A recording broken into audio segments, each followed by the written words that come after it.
আসসালামু আলাইকুম প্রিয় দর্শক। আজকে আমাদের কলগাছিয়াতে ঈদুল ফিতরের নামাজের দৃশ্য আপনারা দেখতে নিছেন।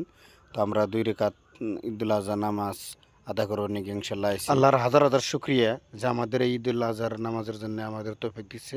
আল্লাহ আপনাদের পরিবার সবার কাছে দোয়া রইল আপনারা ভালো আল্লাহ ঈদের নামাজ আদা করেন আর বাকি আমাদের ইস্যু আপনারা দেখেন ইনশাআল্লাহ। আমরা যদি সমাজ সংস্কারের চিন্তা না করি, সমাজ কিন্তু শিক্ষা দীক্ষার দিকে আমরা একবার দেখি, আরেক দিকে কিন্তু চিন্তা করবেন বহুত খারাপের দিকে দেখি। যেনারা আমাদের বাপ দাদা বাচ্চা চাচা দেখা আছে মুরব্বী, তেনাদের সময় আমাদের এলাকায় শিক্ষার হার কম ছিল, কিন্তু আজকে যেগুলো খুরাফাত, যেগুলো খারাপ কাজ বিভিন্ন সমাজে বিভিন্ন জায়গায় হয়েছে, সেই সব সংস্থা পরিষ্কার করি আল্লাহর ইবাদত ঘোষণা করিয়া আমরা নিজেরও প্রস্তুতি নেই।